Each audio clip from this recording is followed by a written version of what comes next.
Welcome to IndoctriNation, a weekly conversation series about protecting yourself from systems of control. I'm your host, Rachel Bernstein.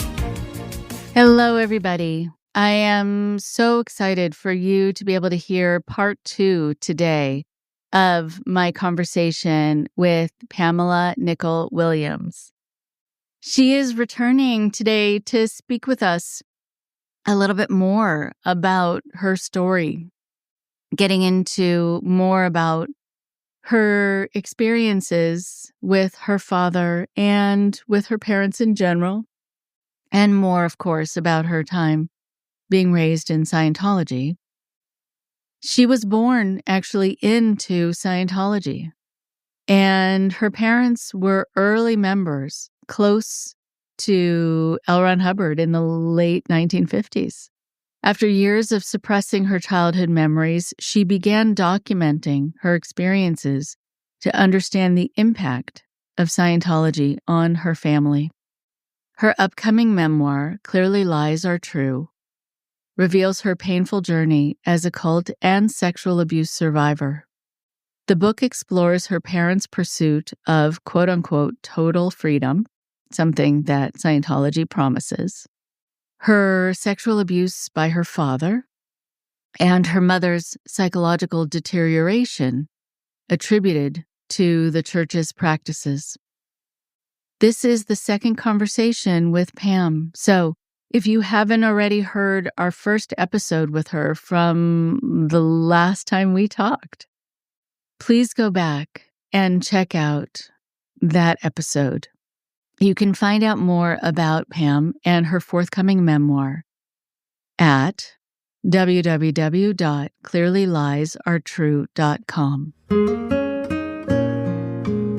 Here is the continuation of my conversation with Pam.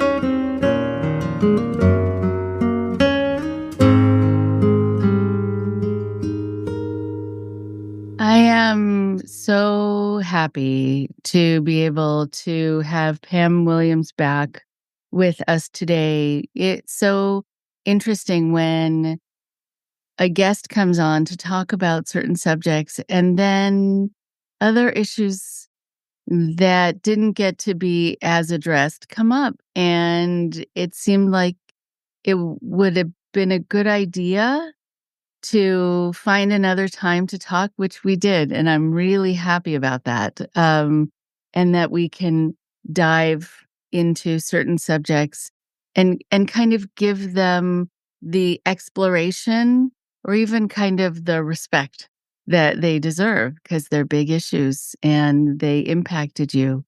So I would love for you to take a moment and introduce yourself or reintroduce yourself, and also encourage people to listen to my first conversation with Pam. And if you haven't yet done that, make sure you do that after you hear this particular episode. So hi, Pam. Hi, Rachel. Thank you so much for having me back on your podcast. I so appreciate this platform because it feels very authentic. It feels like a really safe place for me to share a story that's been very hard for me to come to terms with. It's taken me many, many, many years to finally acknowledge my Scientology background and history and the things that happened to me as a child in Scientology. Part of that is sexual abuse at the hands of my father. And even though I left Scientology in, the mid-1970s and thought I shut the door on that chapter in my life, I realized years later, I'm in my sixth decade here, that it never left me.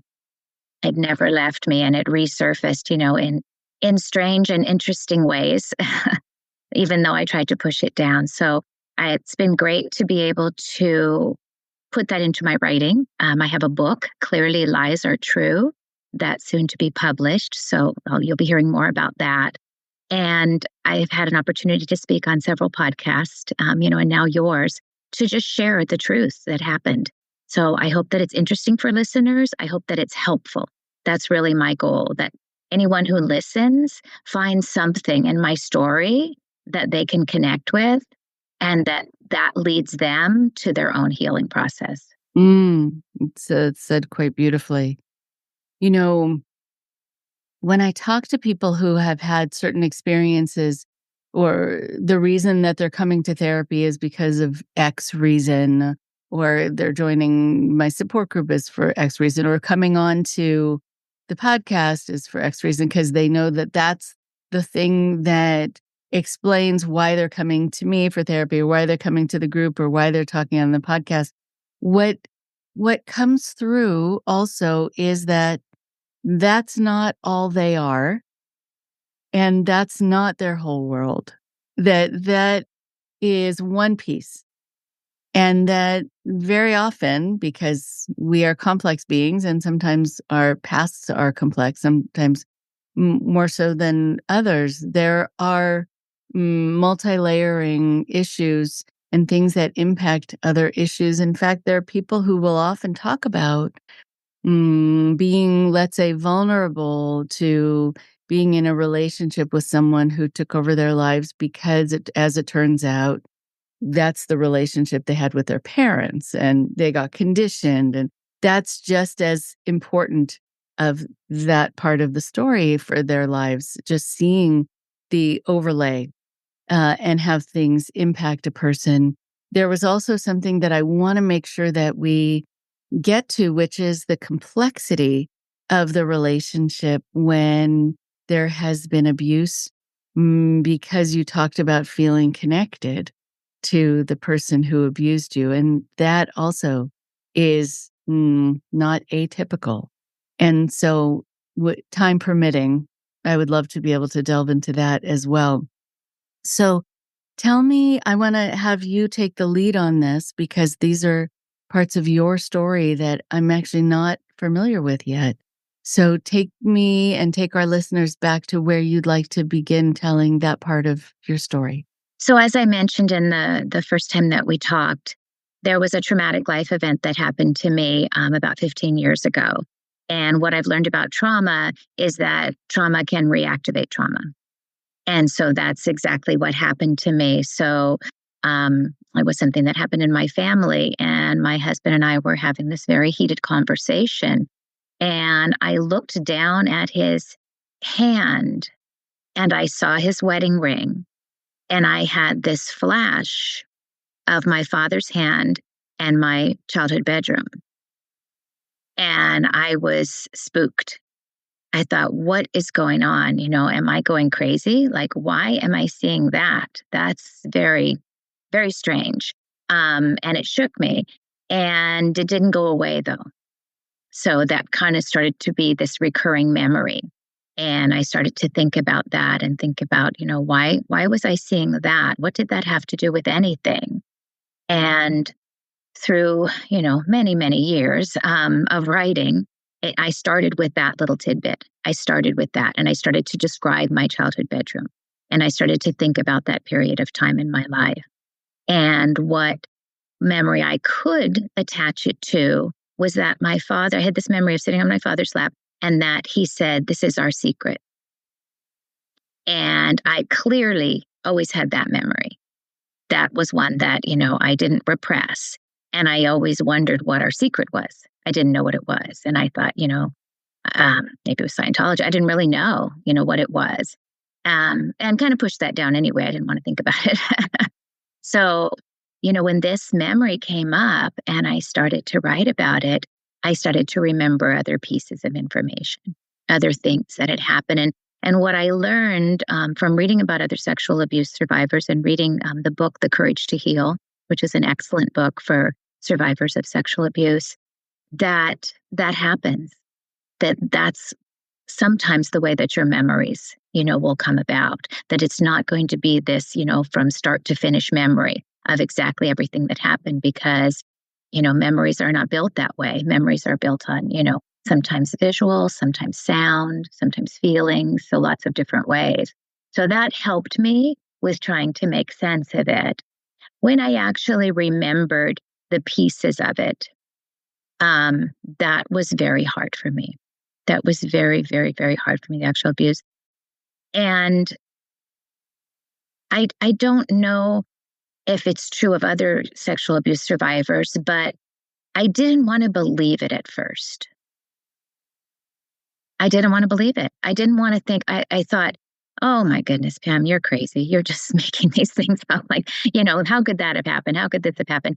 But it wouldn't go away. And then as the more I wrote, then there was continued abuse. So I remembered, in a new house, things that had happened, when my mom was away. She was actually, in California when that was happening, and we were at home with my dad. So I think through all of that, it's helped me heal in that I realize wasn't just the trauma of growing up in Scientology, as secretive as a cult as that is. It was also the secretiveness and the denial of the sexual abuse, because my mother walked in on us when I was very little. And so I had that memory of her yelling. And I also had not repressed that one. And so I always remembered that, but didn't know what that was about. And so, like many sexual abuse survivors, that happened for a minute and it was outed. And then, my father went underground and, it became more secretive and Right. it became hidden. Do you remember what she yelled? I do. I do, because we were in my bed in my bedroom, and she yelled, "Get out of her bed. Get out of her bed." So I do. I have that memory. Yeah, very strongly, and we were not closed. And so it was also one of those kind of memories. And the saddest part of that, and I write about that, is that she was not there for me. So neither one of them was there for me. If I could attach to anybody, though, my father was there for me more than my mother, which sounds strange. But because, of the sexual abuse relationship, and because he was my father, I mistook it for love, and the love that my mother was not able to give me, and because of her anger and because of her issues. So that was really hard. And as a child, I felt shame. I don't think I could name it as a child, but as an adult, I realized that I felt shame, and that I felt that there was something wrong, but I didn't know what it was. But my dad and I were in it together. And so he was my ally against my mom, who had a very volatile temper. And, I didn't trust. Right. So you're already, explaining the complexity, the difficulty in having it be very clear about kind of who the culprit is and who the bad guy is. And that is difficult for kids. And also when you walk around feeling shame because of the collusion, because of the secrecy, because there's something that's happening that's not supposed to be happening, but there's nobody to talk to about it. It's a very difficult thing, too, when people talk about knowing that the other parent knows to whatever degree they know about something continuing, but that they already then have their suspicions. And people then wonder if they're going to be rescued from that, what's going to happen next. And it sounds like nothing happened next. Nothing happened next. No, no. So that was it. And that was my mother, because she had a very volatile temper. And so what would happen is she would have these explosions, and then you'd wait, and then everything would go back to normal. And so then you never knew when that next explosion was going to happen and what that was going to be about. So, my father did not have that temperament. He was underground all the time. And so you didn't know, but that felt safer than the explosions, because, those were hard to predict, and, you're walking on eggshells not knowing. When you talked about looking at your husband's hand and seeing the ring and having this memory, I want to be able to talk about trauma, and then we'll go back to talking about the situation with your father. But there are people who have talked, even on this podcast, about this multisensory connection to their past, whether it is a visual. Sometimes it's olfactory, and there's a scent. They pass by someone who has the same perfume or cologne or something, shampoo, something that suddenly reminds them. There was someone who talked about the sound of floorboards wooden floorboards, that they knew someone was coming or the person who would abuse them was coming, then they had forgotten about it to whatever degree you forget about it. They moved to an apartment where the hallway had wooden floorboards, and when someone was going to their apartment, they suddenly broke out into a sweat. They didn't know what was going on.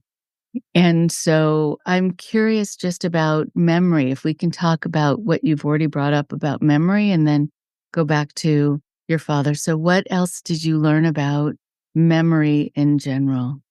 As a survivor of trauma, I learned that timelines are skewed. That as I wrote, I couldn't place when things had happened. I had clear memories, but I couldn't place the chronology at first. And that took, conversations with my brother talking about, do you remember this? Do you remember that? Trying to just put the history in order. And that was helpful to have another person, to talk to about that. I feel like it's as good as it's going to get. I'm sure there are holes still that I don't remember, and probably maybe some overlaps, with time periods. I know in my writing, when I was working with my editor, she pointed out that I had myself at different ages at different times. And then we talked about that. And she said, that's common with trauma. Like you don't remember exactly because it's all kind of mixed up in there. You've got these memories, but they're not, in a clear chronology. So that's one of the things that I learned about memory, or remembering these traumatic events. I think the other thing that I learned is that you can't force them, because after that first memory, I thought, okay, I can will myself. I'll remember, I can will myself to remember it. And I realized that doesn't happen. It's not on my timeline. It wasn't possible for me. I could be more open to it. And when something would happen, I could reflect on it and say, is that a memory of connected to that? Or is that just something else, that I'm remembering? And that helped me kind of sift through it. I did have another memory, which was very strange, the place that it happened. So my dad had multiple sclerosis, and he died of multiple sclerosis when I was 19. The onset was when I was 13. And I was talking in a yoga class to my yoga instructor, and she had family members that had MS. And she was doing this fundraising for family members, and she always did this annual walk. So we were talking about that. And I shared that my father had MS. And she said all these really lovely things because she was just a lovely woman. She said, oh, to honor your father's memory, we can do this, we can do that. And I said, okay, thank you for that. So continued on with the yoga class. And I'm in a very relaxed state in a yoga class because it was restorative yoga. So it was, it was nice. And I had a flash. I had a flash of my father, and I had a flash of another, sexual abuse memory. And I thought, oh, wow, here, it's even going to happen here. And it was out of the blue. And I think that it was probably activated by the conversation, by my relaxed state, maybe that it could enter my consciousness, and I could see that. And because we had what we had talked about. So I just have realized that it's really out of my control. My only control that I have with it is to write it down, to acknowledge it, to accept it, and then to try to make some connections. It's very interesting. Right. I think you don't know when things are going to come up. And that is why, I'll tell people who are ending therapy, let's say, don't worry if something comes up, because it might. And you know where to find me. And it could be when you least expect it. What I find really almost emotional about that coming up during this class is that it's another time where you had this secret, this private internal conversation, because here she thought she's honoring your father, and you're having a memory of him abusing you during this class that's honoring his memory. I feel like that encapsulates so much of this internal conflict and confusion about your father and his memory and who he was to you. It's really very interesting. My goodness. And so, right, you probably felt like you couldn't go up to her after class and say, actually, right? Right. Yeah. Right. Exactly. And you stated at the beginning, Rachel, about identity, in talking to your clients, that we all have multiple identities. And that's been really hard for me to understand in that I think because of the need, the desire to shut the door on Scientology and to say that's not who I was, that's over, because I didn't want to face it and think about it, that I had to choose a different identity and that I had to find an identity that I thought, okay, this is the right, quote unquote, right identity for me. I'm going to be this. I'm going to be, a wife and a mother and a teacher. I'm going to be these things. And so I don't have to be those things anymore. And that doesn't really help, is what I found, because you're all those things. You're all those things. So they're still there. They're still there whether you're accepting them or not. And they're rearing their ugly heads in ways that you can't even understand because you're reacting, in real time to these things that have happened to you in the past and not knowing why you're having these intense reactions, why you're having panic attacks, why you're feeling such anxiety, why, walking into a certain, place or a smell or, whatever it is sets you off. You don't realize that. So that's really been healing in that I feel like I have a better understanding of myself and the why, the why and that it's okay. And it doesn't make, if I behave badly, it doesn't give me a pass. If I get upset with somebody and, have an argument with my husband about, something that's triggering me, it doesn't give me a path to do that. But it gives me an opportunity to be able to then reflect on that and to say, okay, wait a minute, what was that about? Oh, that was about that trigger. And to try to go a little bit deeper into understanding that and then explaining that to those that love me and say, I think this is why, this is what's going on. Right. I'm wondering also just about going back to your mom being aware of something happening. At least we can know for sure that she was aware that one time and maybe other times, but we don't know, I guess. Did she ever check in with you about it to see if it was still going on? No. No, she wasn't that kind of mom. So the best check-in story I can tell you is after, she had gone to St. Hill and we came back and then she left and came to California and left us with our dad so that we could finish school. And then, we traveled to California to meet up with her. So when we came to California, I remember talking to her, like she asked about, kind of like, how was it, with dad? Like, I think she was just checking in with us that way. And maybe it was about like, what we ate or I don't know, because I remember telling her, oh, daddy made hamburgers and French fries. And then, oh, okay. And I said, but I had to eat the hamburgers and French fries in my slip because daddy said he didn't want me to spill the ketchup on my clothes. And I remember my mom looking at me and then she got really angry. She got really angry and she exploded about that. Why would he have you eat, dinner in your slip? You shouldn't have been in your slip. You should have been wearing clothes, and she kind of went off on all of that. So I thought, okay, not going to talk about how we took showers together. That story's not going to come up. That's because that was a memory. I'm like, I'm not going there. So I realized in that moment, there was something there, and that was all I could remember at that time in my life, because it's probably when I was a, 10-year-old, 11-year-old, when we had this conversation. I hadn't remembered the abuse, but I did remember those two things. And I thought, okay, I can't align with her. She is not my ally here because whatever I tell her, she's going to get really mad at daddy and I. Right. She's not going to handle it well. It's going to feel out of control, might feel a little scary. And then you're going to regret having brought anything up. It's a really difficult thing when people want another parent to know, but the parent has given them lots of examples, usually, about why it wouldn't be a good idea to talk anymore about it. And so you couldn't share these stories with anyone. And just knowing also that you were showering together, that there were a lot of things. There were a lot of things to share, it sounds like.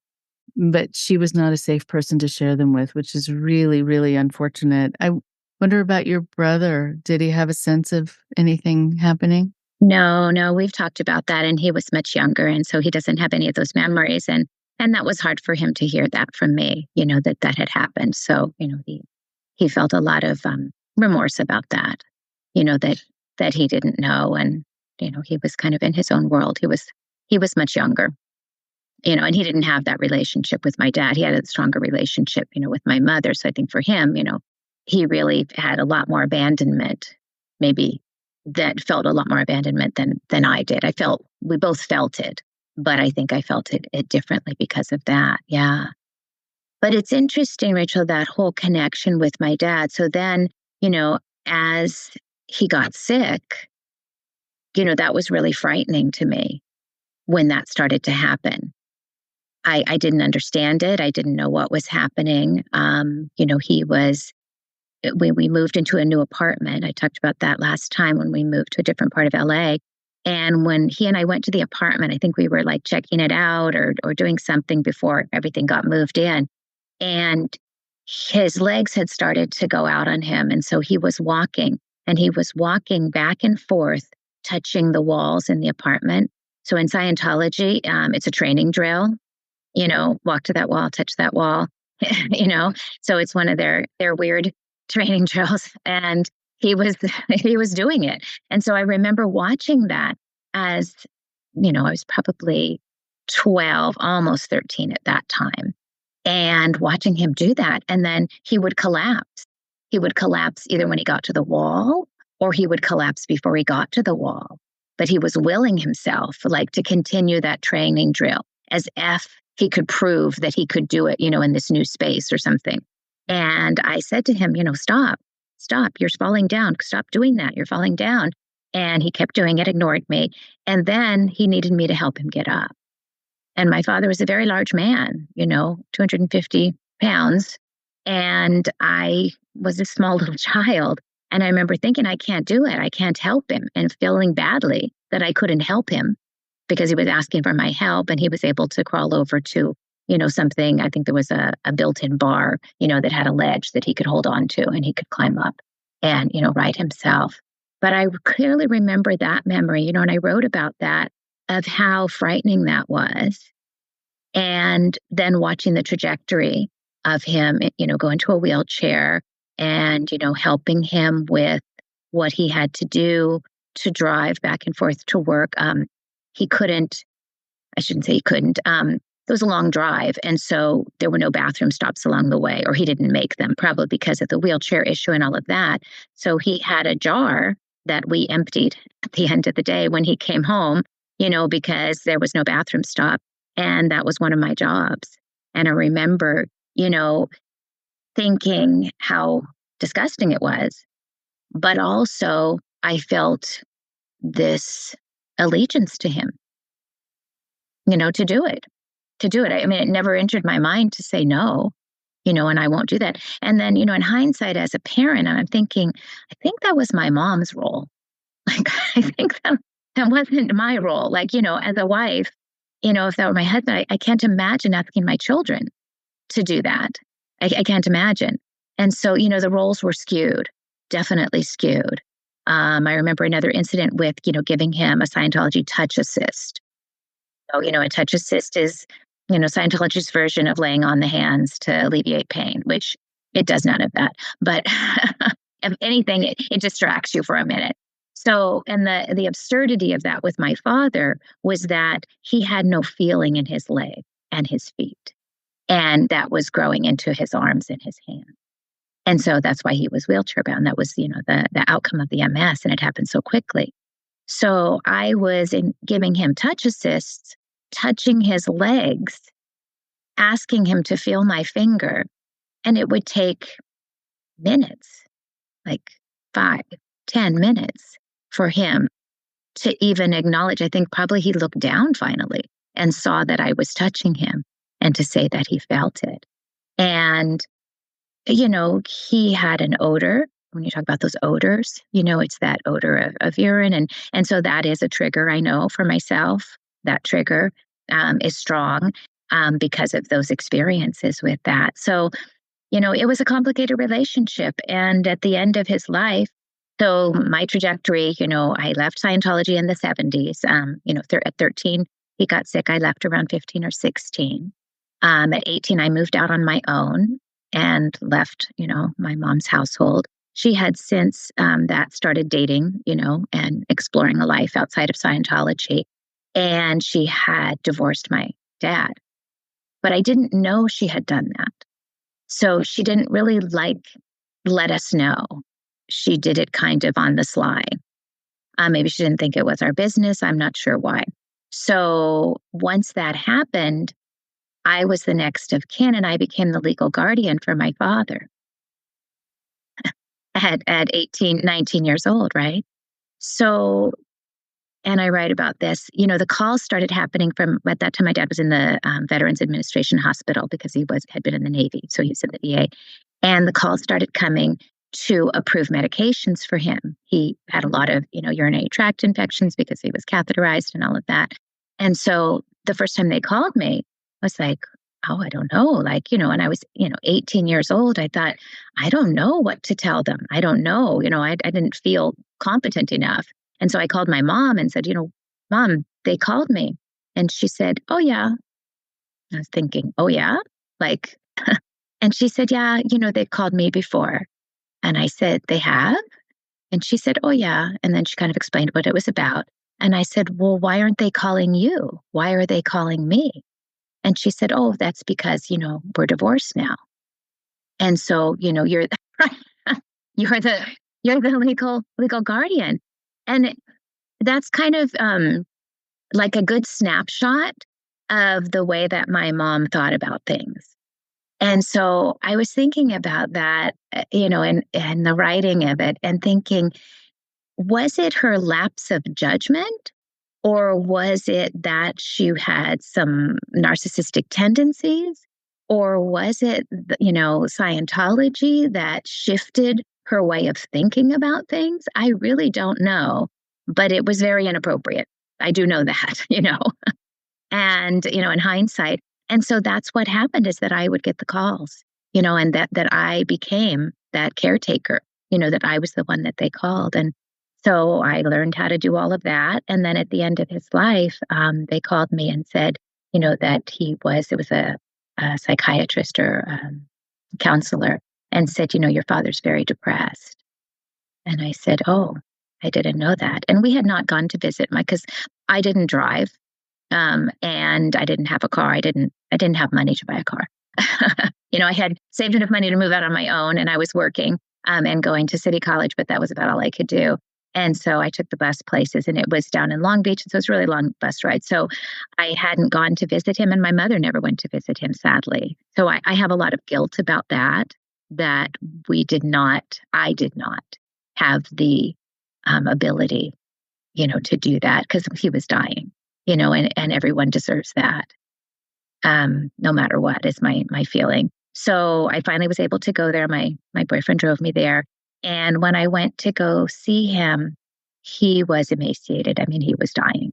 There was nothing left of him. And he was very close to death. And that was really hard. That was really hard to walk into the room and to see that. And I touched his hand, and it was ice cold. And I just kept, my hand on his hand. And he couldn't talk really, Rachel, because the last part of MS is also, his speech, and he had deteriorated so much. So it was really like mumbles. But he was really trying very hard to tell me something. Very hard to tell me something. And I couldn't make it out. And he was frustrated. I could see that in his face. And I didn't know what to do. I was young. And I said, it's okay, Dad. It's okay. I love you. And that's all I knew to do. That seemed like the right thing to do. I mean, and that was it. And I when I came home, the drive home was very quiet, with my boyfriend. I really didn't want to talk about it. And when I came home, I screamed and cried. I didn't know what that was about. I did not know, but it was like this huge release of my father's dying, so that emotion. But I knew it was more than that. It felt so intense, but I didn't know what that was. And that scared me also. Like, what are these feelings, that I'm having? Why am I feeling this so intensely? And I remember thinking, I'm so angry too. I felt this anger with the sadness. And I didn't know if it was anger at, he's dying, or who that anger was really directed at. My goodness.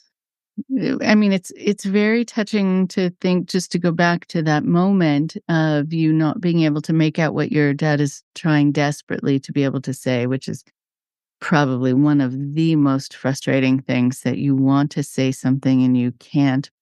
You can't create the sounds, and you don't have the capacity in your hands to write something. Like, you cannot communicate.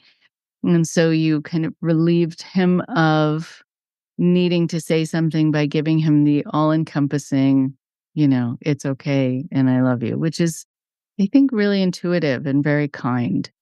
Um, then going to the release and the anger, there are a lot of people who will feel a lot of anger that has gotten stored over the years because there wasn't a place to put it, there wasn't a place to express it. Also, if you have a parent who is explosive, there is often this sort of unwritten awareness, agreement that there's only one person who gets to be that angry. And then you have to somehow be okay with things or just go along with things, because anger then feels like this scary thing. And so you have to be chill. But there's a lot, just even as you were talking about your story the last time, there was a lot to be angry about. And so you could make a whole list. I mean, we could make a whole list now, right? Just from the little that I know, um, where you couldn't be angry about suddenly giving up your life and being on a ship that was falling apart, and that was your new life, and all the times that you were taken into a realm in your world without explanation, without a prediction of this is how long this is going to go on for. So this is going to help you adjust. Like, here's the light at the end of the tunnel. It wasn't presented that way. It's like, this is your new life. And a lot of things that happened to you that you just needed to go along with, and things that were not expressed to you, like the place that you were in being foreclosed upon and all the furniture being gone, everything gone over and over again. I think also playing the role of caretaker and wife at a very young age without being asked, right? Because very often, typically, this doesn't happen always, but typically, ideally, in a family system, when there is a parent who is declining, the other parent, even when there is a divorce, will reach out to the kids and say, this is what's happening in this situation. This is what's happening to dad. And this is probably what the future is going to look like. And he's going to need help. Do you feel comfortable taking on some of that role? And if not, we need to find someone. And just wanted to let you know. And so you'll do as much as you can. Or, I know that you're far away in Long Beach and you probably can't make it to visit dad. Let me make an arrangement for you to get a ride, or here's a bus pass or something to make it possible for you to visit your dad. But you were on your own, and you just had to be okay with things. And then on top of it, to feel responsible or to feel guilty that you didn't visit him enough when you really didn't have the ability to do it, and it wasn't made possible for you, which is really a burden. It seems like you were given a lot of burdens that shouldn't have been given to you. I think that's true. I think that's very true. When you're living it, though, Rachel, as you know, it's your normal. It's your normal. And so you look at other, friends and their families. And I remember that as, growing up, like I was always watching, like, how do they do it in their family? like, like that's different. We don't do it that way. Like when I would just, watch the interactions between my friends and their parents. And it's interesting that I had many friends who had some dysfunction, in their lives, as many people do, and watch those dynamics. And sometimes I remember thinking, well, that's really out of control. Like, we don't do that in my family. Like, at least ours was quiet, and underground. It wasn't that everybody was always yelling at each other or, having all this drama happening. So it becomes your normal. And, I reflected even before this stage in my life, after I started to have, my family, I remember being really sad that my dad couldn't meet his grandchildren. I remember thinking just this sadness, like, and I think a lot of that was my allegiance with my dad, but also that I always wanted that, quote unquote, perfect family. Like, the grandparents, that I had this happy, wonderful marriage. I had beautiful children, all of that. And here I was starting down that road, and this piece was missing. And that felt really, really sad for me and sad for my children, that they weren't going to get that, to have these two grandparents. But also, it was about approval. I wanted my father to feel proud of me. I wanted him to see, and I remember thinking this, like, I want him to see that I'm good, that I did the right things, that that I've done all these things now and made these good choices. And I'm not really sure what that was about, but I remember feeling that when I first started my family, and then realizing, well, that wasn't going to happen. And growing the relationship with, my mom as best I could so that they had a grandmother. But also I realized that I had developed a lot of empathy and compassion as a person that I wouldn't have maybe had that not happened to me. Mm-hmm. If that makes Sure. sense. Yeah. So I'm, I don't know if I'd say I'm thankful for that, but I realize that that's just part of what happened for me. So I think I'm thankful that that's what developed, along with the anger and along with all the other feelings, but that compassion and that empathy grew out of that. Very interesting. Right. I mean, whenever you talk about your dad, and now even as people are listening to this, knowing that he participated in doing things with you that he should never have done, and also putting you in a situation where you had to keep things secret and then you were left with shame. I mean, these are all very unfair burdens to place on anyone, especially a child. At the same time, you're also pointing out something that's very kind of, I want to say, anti-cult, which is the both and of things. That things can coexist. There can be internal conflict, that you can be afraid of someone, but also respect them. You can feel like boundaries, not just feel like that. Boundaries were crossed, and you also got more softness or compassion, solace, safety from this same person. And that you didn't get that elsewhere. And so I think if you had gotten it elsewhere, you may have had less attachment to your dad. You may have seen what he was doing to you in a clear way because you had the luxury of it. You didn't need to rely on him for everything. Right. And so here I think you were kind of boxed into this corner of, okay, he's my everything. And he also does this.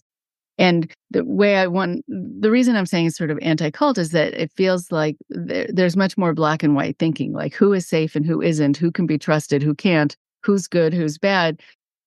That's not the way I think that is really an adult way of looking at things in a much more realistic way. Yeah. And that makes a lot of sense when I think about, how my mom navigated, that period of her time too, because it was very much that cult, Scientology thinking of it's this way, it's only this way. And so to, to divert from that, to choose anything else than that is not acceptable. There's consequences. In Scientology, there's ethical actions, there's, you're a suppressive person, there's all of those things. So she lived in that fear, definitely. And that's why I think it took her so long, to really leave. I mean, it was circumstantial in that my dad got sick, and then I got involved. So that kind of led the path for her to get out. But I think she was very much in that rigid thinking. And so I think for her and the decisions that she made to leave my dad and to divorce him kind of had to happen in secret for her. Because what if people found out? What if she was outed along the way? Like, she had to keep that underground and to make that, switch away from him and away from everything that, she had lived with him. So I think it did influence her thinking. And also in her mind, maybe legitimized what she was asking me to do. Because, to think as a mother, okay, now it's my daughter's responsibility, and even after my father died, and then, I had to arrange all the funeral arrangements because I was the person that they contacted. And, he was cremated, and we did a burial at sea and all of that. And I remember they wanted to do an autopsy, and I was hysterical about that. I was just hysterical. I mean, I couldn't, and I think that was more of just being young and thinking, I don't want anybody carving up my parent, and my, relationship with them. And that was interesting because my mother was the most compassionate, I would say, I'd ever seen her in that situation. And that she said, it's okay. You don't have to agree to that if you don't want to. And I think I was shocked by that. Like, oh, okay, I do have one choice here. I have to do all these other things, but at least I do have that choice. And then it was always out of character. So I never trusted it when she would have these moments of, maybe relating to me or, trying to offer me, a choice like that, or to be somewhat empathetic. I could never trust it in my mind. Interesting. So when you say you could never trust it, what did you worry was going to happen so that you couldn't just sort of bask in it or feel reassured by it? That it seems like you kept an emotional distance out of safety from it. So when you say you couldn't trust it, what do you mean? Because I never knew when the next explosion was going to happen. I never knew, when the anger would come out. So, after my father died and she had divorced him, prior to that, she remarried. And she dated him for a while, and she remarried a pretty severe alcoholic. So he was pretty entrenched in his alcoholism. Yeah. So she didn't make good choices with men. I learned that, she just didn't. And so we were exposed to that. So one instance that happened. So then, my brother and I, we were still, that's before I had moved out on my own. We're still living with her. And so once she got married to him, and then we moved into a place with them. So now we were one family. So he had no children prior, so he wasn't big on children, and he was an alcoholic. And I remember this instance. I came downstairs and I was dressed in a t-shirt, and it was 70s and t-shirts were tight. I mean, they're tight now too, but it was definitely like, the way you wore t-shirts then. And he made a comment about my t-shirt to me. My mom and I were sitting there, and I don't know if I thought anything about it. I mean, I didn't care for him anyway. And I just thought he was, it was weird, and I didn't want him there, but there he was, and I didn't have a choice. And that's why I was saving all my money from my job, because I knew I was moving out, and I hadn't told my mother until the day I did it. So I kept that secret underground. But my mother exploded. She exploded at me, not at him, but at me. Don't you ever wear that t-shirt again. Go and change. And I remember thinking, oh my goodness, like, you're nuts. I can't wait to leave. I can't wait to leave. It just added fuel to my fire of I'm saving even more. I'm putting it all away. And I'm not telling you. Don't worry, Mom. I'm not telling you. I'm not going to tell you till the day I leave. And that's what happened. It happens so often that the wrong person is yelled at. it happens so often that the wrong person's behavior is corrected. It's interesting too, because I keep seeing her behaviors, and maybe your dad's too at times, as being very cult-like, where, again, this happens in the general population. This is not to say only with this population. It's all too rampant. Well, why were you wearing that? And that's why you were attacked, That is horrific and still happens way too often. At the same time, I think about people who are in relationships that are not healthy, people who are in cultic systems, where the person who questions the leader is the person who's reviled, the person who's yelled at. The person who questions the teachings is the person who's hated. Like, they're upsetting the apple cart. They're going to make me look at something. They're going to make me notice that something is wrong here. And that might mean that I need to make a change. And I need to look at, maybe I don't have good taste in men or whatever else. And so I'm going to direct this at my daughter, who is the one who is now causing tension in this moment and causing me to have some concern or doubt about, I think, my decision. And I need for it to remain status quo. So the squeaky wheel needs to leave. It is interesting. I mean, and my mother was not self-reflective. So, I think, that was just another example of the way that she thought, and probably a great example of why Scientology was appealing to her, in that it was one way. This is the answer. This is the way that it can be. And, she bought into that. And then I think, as she saw that start to unravel a little bit, that was probably hard for her, and as she had her own issues, her psychosis and, her agoraphobia. And I think she was then saying, in a way, the same way I did, shut that door, not going back there, and we're moving forward. But she was still sick. She still had a lot of issues, marrying an alcoholic. She just went from one addictive person to another addictive person, or a person with an addictive personality. And I was in the way. That's how I felt. Like I was in the way of that. Nothing was going to change him. It had to be about me. It's unfortunate. So, she ended up divorcing him. So she lived some years with him, and all of that, transpired. And then she did, I don't want to say start to heal, because I don't know her path. She never talked about it. But I did find, as my, daughters got older and I started to try to rebuild that relationship with her before she passed, that she seemed to be in a different place. She seemed to be trying, if nothing else. She seemed to be trying.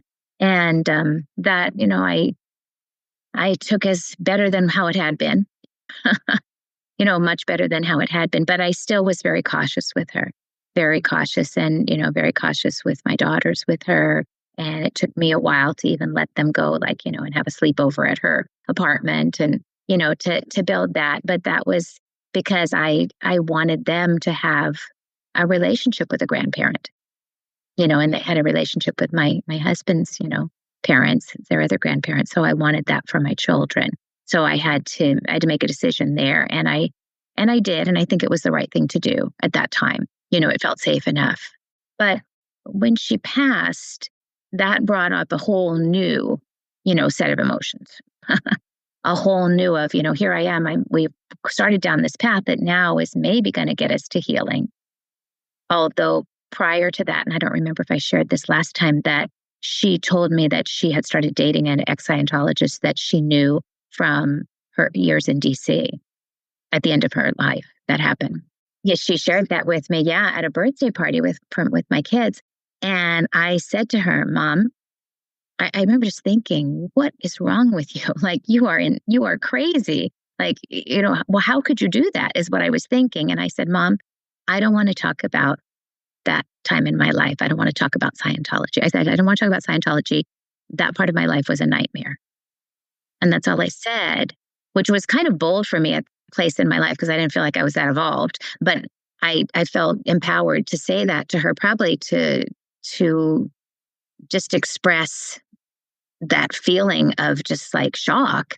And she said, "Oh, I didn't know you felt that way." And I said, "Well, I do." And that was it. We didn't talk about it anymore after that.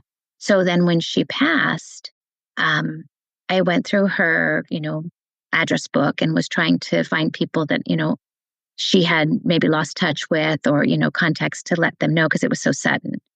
And I found the number for the man who was the ex-Scientologist. He actually wasn't even an ex-Scientologist. He was an old-timer Scientologist. So he was still, I don't know how involved he was, but he published this old-timer newspaper that, it was before PDFs and podcasts and, social media. So it was a paper, newspaper, but it was for old-timer Scientologists. And it was like some of their writings and stories. So it didn't have a real heavy Scientology feel, but it still had information about Scientology. These were still, believers. And I had his number, so I called him and I shared it with him. And he said to me, "Oh, well, that makes sense." My mom's name is Gloria. He said, "Gloria, that makes sense. Gloria was sending me pictures of cubicles and office space. That makes sense now. She was trying to let me know." I remember thinking, okay, I doubt it, but Right? It seems like a stretch, but it yes. seems like a stretch, exactly. Uh-huh. But I got that that's how he thought, because he was a Scientologist. So that was information like, okay, yeah, he's still a Scientologist.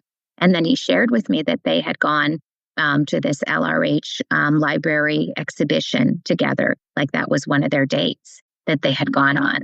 So then I thought, okay, my mom really never gave it up, which I didn't know. And that was information also. So at the end of the time talking to him, I said, "Can I send you some of her writing to be published in the newsletter?" And either he asked or I offered, and I can't remember. But she had written a poem about thetans. So in Scientology, thetans are like souls. So Scientology's belief, your listeners, some know and some don't, is that, the thetan is eternal, like a soul, and that you come back and embody all these different bodies through all these multiple lifetimes. And you have these space aliens that are also part of your baggage, but there's a lot to it. But Thetans are ultimately who you are, and you can live a million lifetimes. And so my mom wrote this poem about Thetans. And it was actually a beautiful poem because it's got hope in it, that, it was really more of a poem, I would say, about souls and about how you can continue to grow seeds of hope, was what her poem was about. And that those keep getting planted and hopefully they grow. So I asked him if he would publish this poem, and he said yes. So he sent that to me, and he wrote all about, what he knew of my mother and how he had known her back in Washington, D.C., and knew my father. And, he had been closely connected because his name is Don Breeding, and he's the one who helped create the e-meter. When the And his e-meter name sounded familiar. Interesting. Yes. first came out. So that was, another like weird connection that my parents had, that they were so connected to these people at the very beginning of Scientology. And then again, at the end of my mother's life. And part of it, Rachel, was I felt by that point in my life, I was 38, I wanted things to go right. And maybe that's a Scientology term, but like I wanted the right things to happen. I wanted some sort of closure for my mother. I felt like she lived this very tortured life. I think now as a mother, I could reflect a little bit on how hard it is raising children, even in the best of circumstances. And I'd started to try to go down that road of forgiveness with her.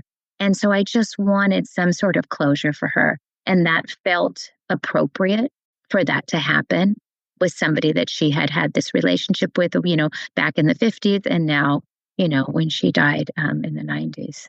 You're saying a lot, without saying it this way, but you're saying a lot about your nature in the way you tell stories and in the way you think about these people who raised you, but also put you in harm's way, that you want to do what's right by them, which is interesting because that's who you are. That's generous, Thank you. I mean, that's kind. I try. I try, but I do think it is part of my identity. I think it's definitely, we all have different identities, and I think it's definitely part of my identity. And again, it's that chicken or that egg dilemma, that we talked about with my parents. Did Scientology activate these pathologies in them, or were they already there? And it was just a great breeding ground for it. Would it have come out some other way? So I think for myself, and I have 4 children, and I know they're all incredibly different from each other and have incredibly different personalities, and I work with children in the field of education, and you realize that most of the time there's that nature piece. Yes, you can nurture it. Yes, you can try to mold it. Yes, you can try to, through education and through experiences, build it so that it's a positive. But we all have our proclivities. We all have those things that make us who we are, and our strengths and our weaknesses. So I think that I did have that from an early age, but I don't know where it came from. I can't tell you. Did it come out of that? Or, was it there? And because of what happened to me, it grew in a good way versus a bad way? Did it have to do with, the path that I took in education, where, that's part of who you become, is that nurturer or that empathetic person for your students? So I'm not sure. I'm really not sure. But I'm glad it is part of me. I'm owning it more. That's been challenging for me because I'm not good at owning the good parts. Uh-huh. It's the hard part. Yeah. Which often kind people feel like if they get a compliment, no, don't, that's very, stop that. So I wonder if there's more that you wanted to share about, because there's something else that I wanted to be able to ask about now with you raising your own kids that you've started to talk a little bit about, and how these experiences have informed some of your decisions there. But go ahead. One thing I do want to share is a full circle moment that happened for me once I started speaking out, because I want to share that with listeners so that they understand the insidious nature of Scientology. Once you're in, they never want you to leave unless, they declare you and it's on their terms and you're the enemy because you spoke out, like you said. But I want to share something that happened to me. And it wasn't necessarily fair game, because so many people have some really horrible things that happen to them through fair game tactics. But it still is a good reflection and a good piece of information for people who are listening to understand how Scientology operates. Interesting. Okay. Yeah.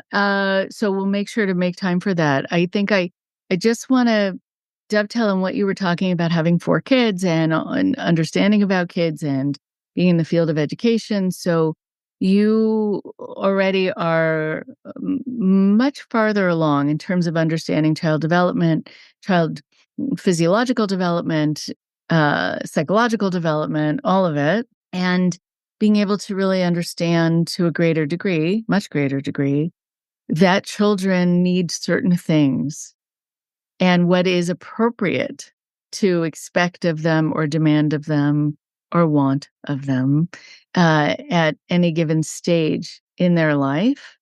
And I think when you learn those things, and also when you become a parent, and you don't have to become a parent to learn these things, you can become a teacher, you could become a therapist, you could become a lot of different things, or just live in the world and watch how it's done, watch shows, right? Watch movies. You get to see, like, oh, what I was put through is unusually burdensome and adult. And that you don't really get a chance to have the childhood in terms of you being cared for while you were caring for. Because I think about you needing to take care of your father and who was taking care of you. And people who were raised in cults will talk about that I didn't know that was an option. Like you're saying, that's what I knew. I didn't know I could lean on someone. I didn't know there was someone there I could talk to. Just the whole revelation of there being a therapist you could talk to who's not, where you haven't learned to demonize them to your core like Scientology taught you to, thank goodness. And that takes some undoing, certainly, but that you realize there are people there for you. and then finding a partner who is, kind and can listen to your feelings as much as you might want to open up. Just, being able to see how it could be done, what you didn't get. But also, this is not to say that what you went through was wonderful and everyone should, but there is a lot of strength that I think you could see in yourself, of things that you now know that you can survive, that I hope you never have to experience again, but that you made your way through, which can give you a vote of confidence about your own strength. And so I'm just thinking now about you having children and some of the ways that you've let them know that they're not alone, or you've let them be kids, all of that. I'd love to hear about that. Well, I wasn't a perfect parent. I don't know where that one is, but we all do the best, that we can with the tools that we have.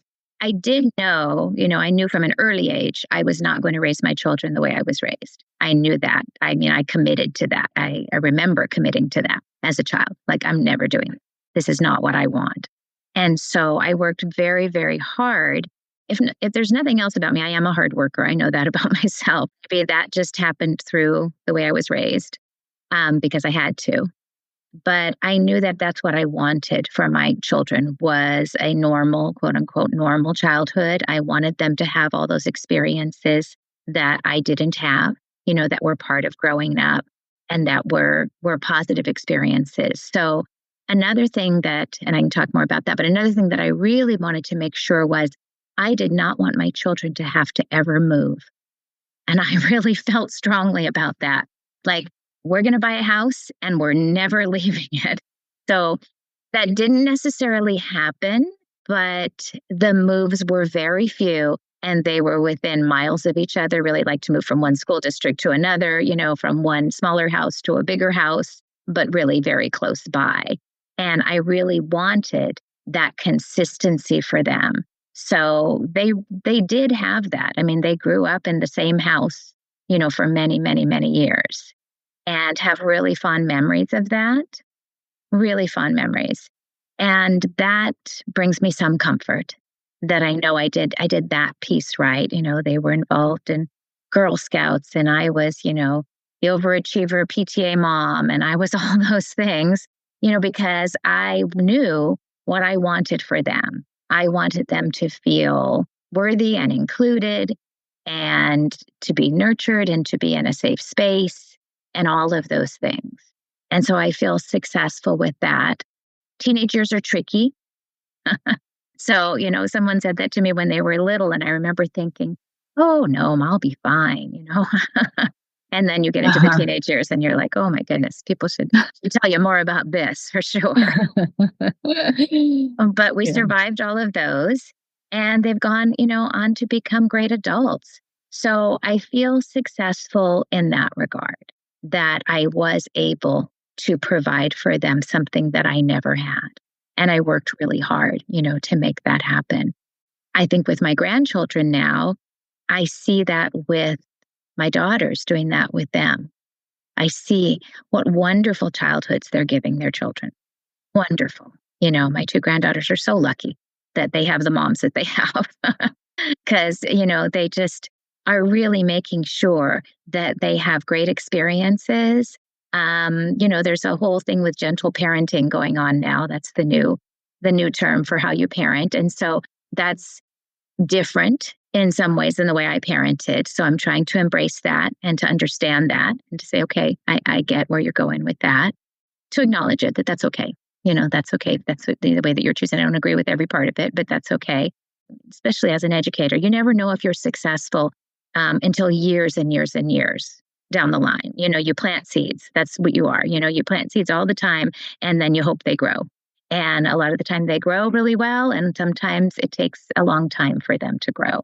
So I feel that way with my daughters, that I'm very, very, I guess, fortunate in that they are the people who they are. And, hope that they feel fortunate that they were raised in a loving home. That's really lovely. It's such a gift to give them. And also how lovely it is to see your children have their own children and be wonderful parents. And yeah, I think about, and then I want to hear your kind of final thought that you wanted to make sure to bring up. Something that I've talked a little bit about on the podcast is just, within a family system, sometimes we learn that we need to play a certain role. And as the youngest of older siblings who sometimes had very strong opinions about things, by the time a family decision needed to be made, it was, okay, if they're happy, they're happy. Rachel will go along with anything. So I was usually not told what was happening. I was just told to get in the car. And so that was it, and maybe bring a sweater. That was as much information as I had. And so I know that when I had kids, I thought, I want to tell them what's happening, where we're going, why we're going there, what. And I remember actually one of my kids at some point saying, okay, mama, listen, that was a lot of words. And I love that. I remember that. I'll always remember that. Like, okay, I might be overdoing it. Yeah. Okay. We're not doing like a documentary about where we're going. I just can give you a couple sentences, but you sometimes overdo a little bit. Okay. Anyway. Okay. So go ahead and tell us what you wanted to make sure to let us know. Sure.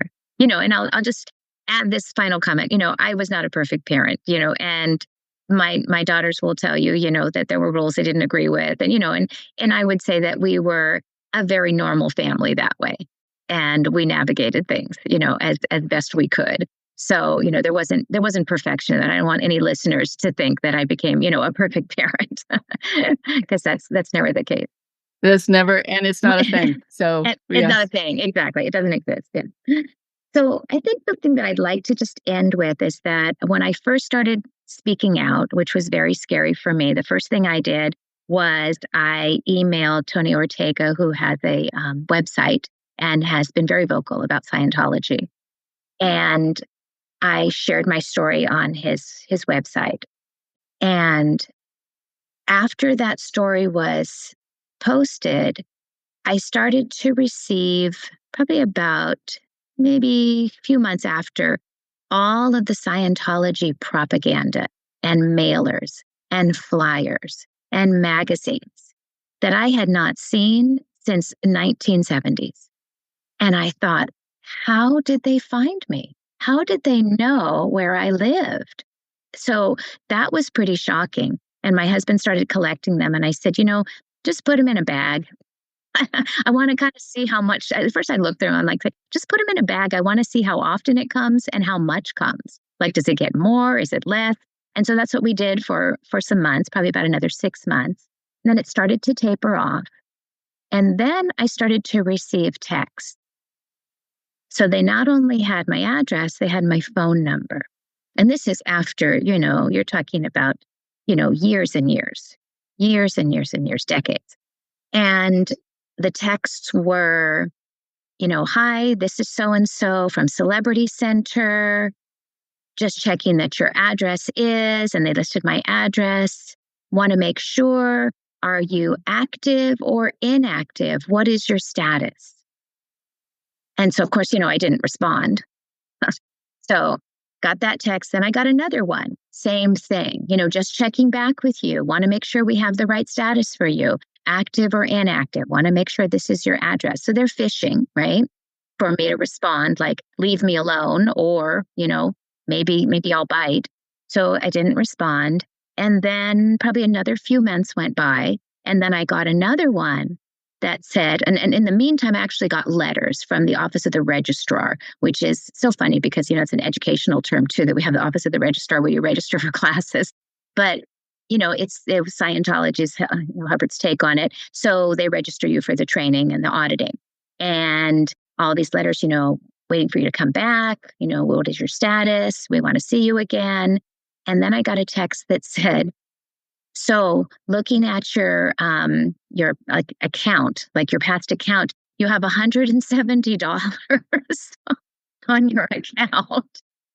That would pay for, and whatever the training was. It was like a life training. I never even heard of it. And I remember I laughed at that one. I'm like, I can't believe, I don't know how there's money left on there. So that seems like a fabrication, but, maybe. But again, just fishing for that.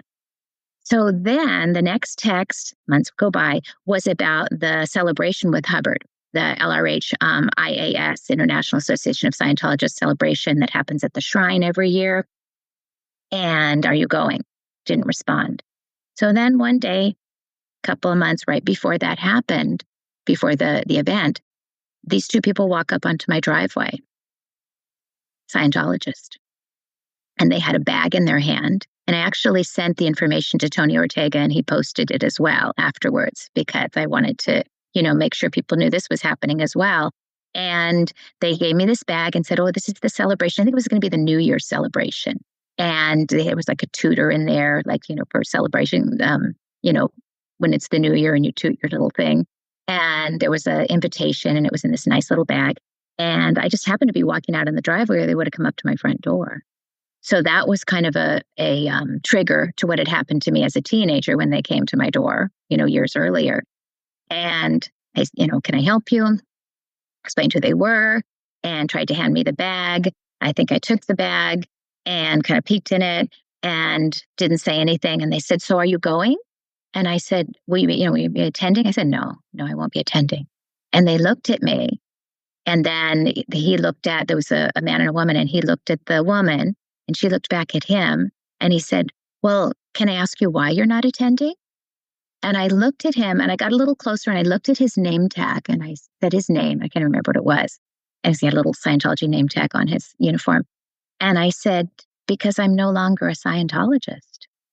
And that was so empowering to say out loud. I had never said that before. And he looked at me, and he said, oh.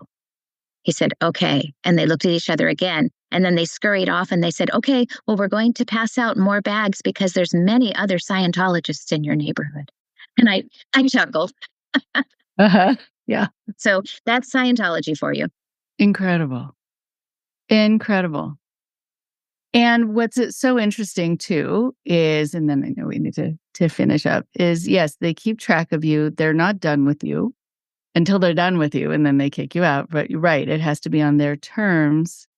But there is this hounding, and the people involved in all of this. I mean, this was a lot of people who were involved in tracking you down and writing and putting a bag together to bring to your house, and that these people who are part of this machine probably all feel like they are doing something of the utmost importance. And all they're doing is being used to hound and harass. That's it. And it is so fascinating once you leave, I guess you have that perspective, like, oh, these people, they think they're saving the world, by doing this thing. But I also love that you got to say that phrase to them, and you could see the impact that it made, which is really good. Like, nope, I'm not anymore. Stop it. Stop it. You didn't say stop it. But yeah, very final period. My goodness. Okay. So thank you. Thank you for coming back on, kind of entrusting us with these stories, with this history, with the complexity of it. With the fact that you've been through a lot, you've survived a lot, and that you also, talk about things in this very reasoned way. Like, this happened and this happened, and I felt this, but I also felt this. And it is really highlighting the human condition mixed in with having been raised within the confines of Scientology and all that did to affect your life. So again, thank you so much for our first conversation and now our second conversation. I truly appreciate it. Thank you, Rachel. And I really appreciate the opportunity to come on your podcast and to talk about all of these things that have been haunting me for years. So it feels very freeing. And I'm hoping that people find the book, Clearly Lies Are True, interesting once it's published. And I'll keep you posted on that. Yes, please do. And then we'll post about it and give a link so people can find it directly. Thank you. Thank you so much. Of course. Thank you.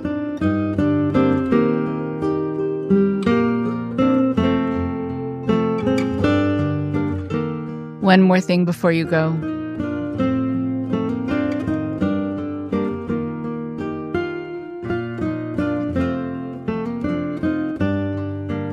Thank you so much to Pam for coming back on the show. I'm so glad that she felt safe to be able to come back to talk more personally about her family system. And I'm so glad that she entrusted me and all of you in the audience to be able to be open to hearing about her personal experiences, as difficult as they are for her to talk about and sometimes for the listeners to hear. But this is part of her experience, and this is an important thing that helps to shape who she is in the world. Our childhood experiences shape all of us. One of the things that we learn about when we talk to people who are explaining about their childhoods is that it is difficult at times just to be a child in this world. It is difficult at times to address family system issues, family discord. It's difficult also when you see examples around you of a mother being maternal, but that's not the mother you have. And when you see examples of a father being warm, but still upholding boundaries, physical and emotional, you get to see that's actually, not my experience either. It is confusing also when the parent who crosses boundaries and violates them and takes advantage of them is also the one who is more present emotionally. Where do you put that in your psyche? How do you make sense of that? A lot of children raised in cultic systems will tell me that later on they realized how unprotected they were in every way. They were often left unsupervised, or they were kept from medical care. They weren't given the kind of education that they wish they could have gotten. And they also were raised by parents who were not taught how to be parents except through the guidance of the cult. And so, when you have parents who are guided by the cult, then they're guided by a group of people who really don't know about child development, and they don't know about family systems, and they don't really know about how to keep children safe and what's appropriate. So where are they going to be learning this if they simply don't have the time or the resources anymore to get outside help for anything? People also raised within cults will talk about their parents feeling very much like they've stalled out as children or teenagers themselves.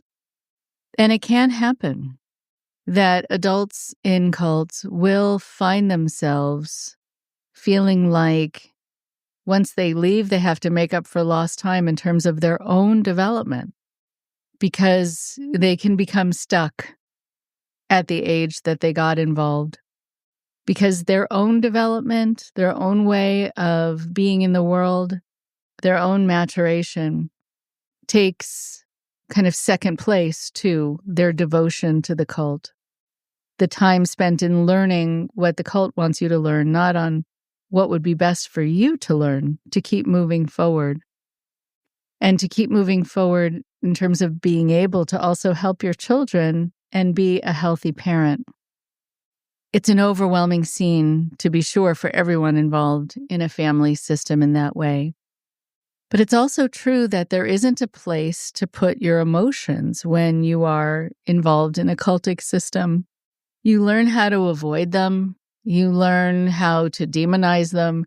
You learn how to suppress them, which is always ironic that Scientology is against people who are suppressive, but they do a lot to teach people how to suppress. And suppression helps get you through the day, but it doesn't teach you how to address your feelings and what to call them and why you're having them and how to get through them and how to keep moving forward in your life, even with them.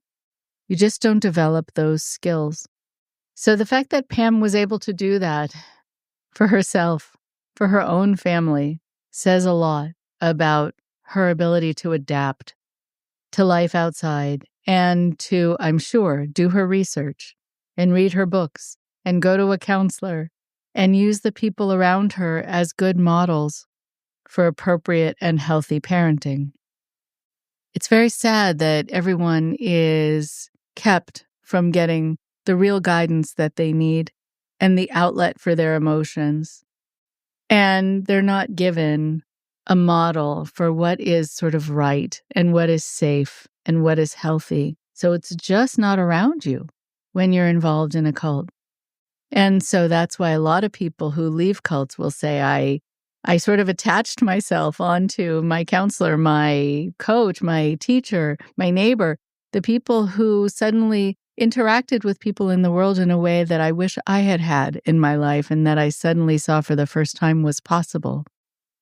Thank you again to Pam for coming on to talk about this in a personal way, but also in a global way. There are so many people who she's speaking to today who have experienced having a lot of confusion about how they were parented themselves and then not knowing how to do it. And also what to do when they have conflicted feelings, that the people that they are feeling warm towards are also the people who didn't uphold the boundaries they should with them. And the senses of loss, too, of what that relationship could have been had it been healthy. What a relationship with a mother could have felt like if her mother had been available to that, open to that, had that been possible. So to everyone who is out there really experiencing the after effects of something similar to Pam, this episode is for you. And I hope that you felt understood and that Pam's insights were useful to you and to your loved ones today. Take good care. Talk to you next week. Thank you very much for listening. Please support IndoctriNation on Patreon at patreon.com/indoctrination. Be sure to give us a follow on our social media. Find us on Facebook and Instagram using @IndoctriNation Podcast. And for Twitter, find us at @_indoctrination. We love hearing from you too. So send us an email at indoctrinationshow@gmail.com. And for more updates on the show, visit our website at www.podpage.com/indoctrination.